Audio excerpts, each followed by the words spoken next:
Good morning, it's Friday the 16th of December. This is the Phoenix Blue update presented this morning by Tom Colley. Right, first off, just a reminder, this will be the last regular video on morning update from Phoenix Blue until the new year.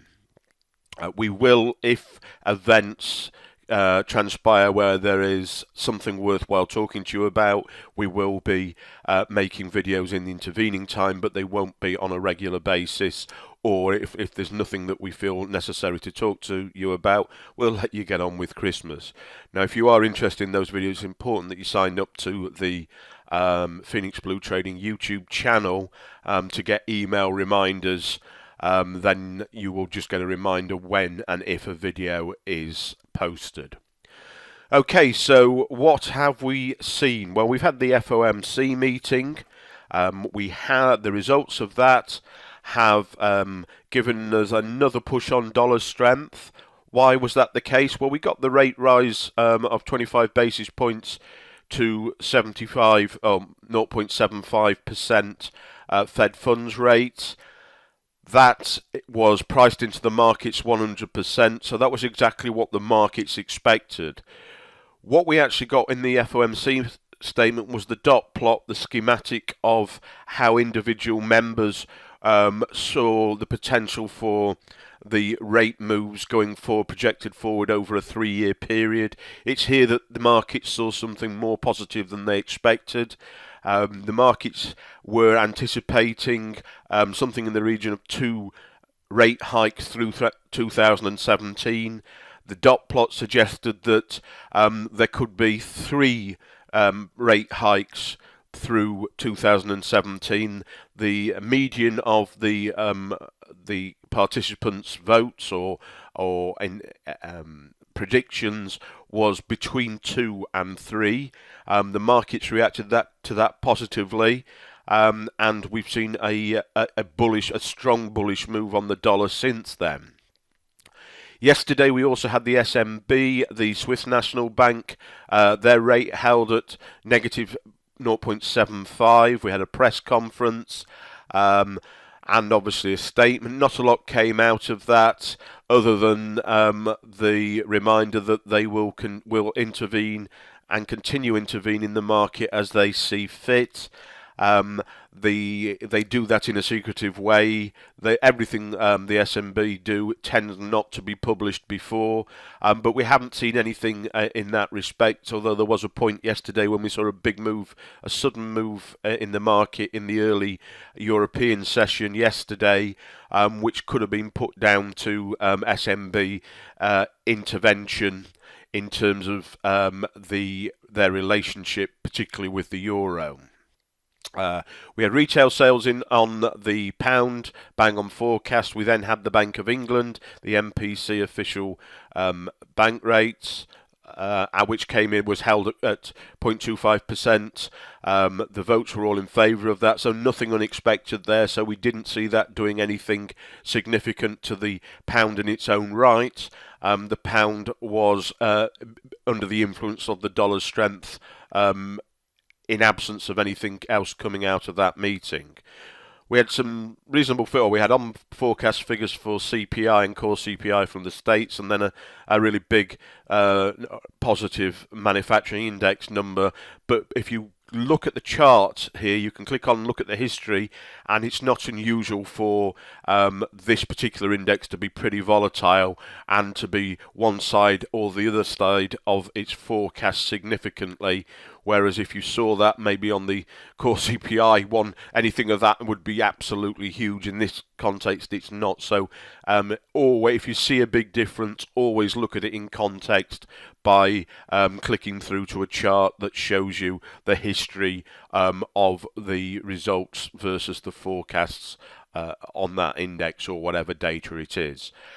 Today, the only news out of the building permits, early afternoon UK time for the States.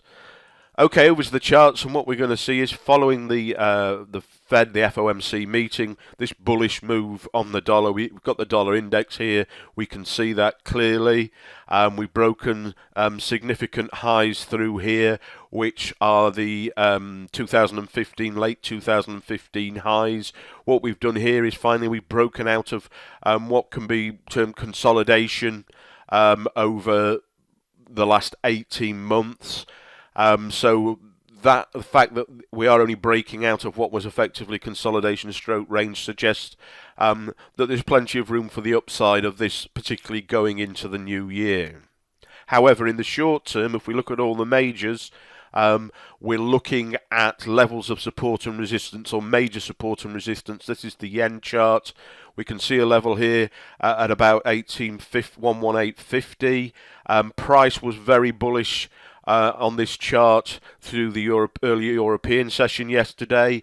Once the US session came on board, it had reached this level, and then it became, or was respecting that level, and the strength of the dollar didn't continue to play through in the same way in this market.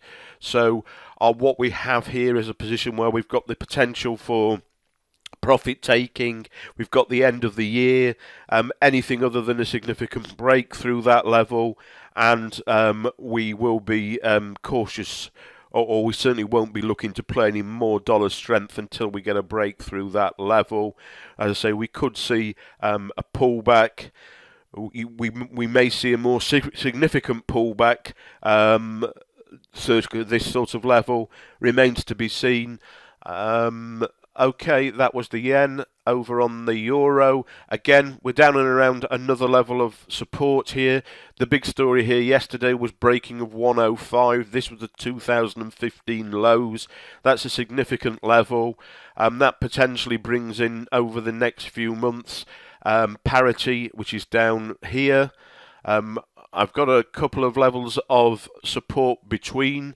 However, they date back to 2002, so may not actually be as significant. I would certainly anticipate this market having the potential for some profit taking and pulling back into 105. If we break above 105, that will sort of change the story. If we stay below 105, that will still be going into next year. That will be very bearish for the euro, which will fit the picture in terms of the divergence in monetary policy or simple interest rates between the euro and an increasing rate in the US. Over on the Swissy, 2015 highs, again significant level. We're seeing this being respected at the moment, as with all the charts I've just talked to you about. Unless we see a clear break above here, we'll not be looking for any more long side to these markets.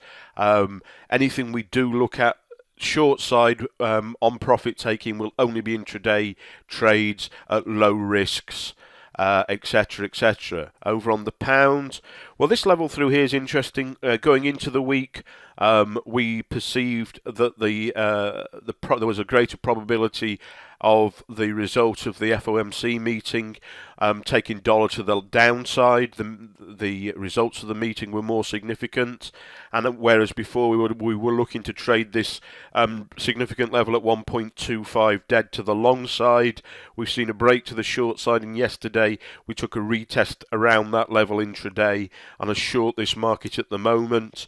Another significant level approaching here. We will certainly be taking our money off the table should we get to that level, or managing the trade intraday in the meantime, dependent on what happens today. And again, going forward, really only looking for intraday opportunities.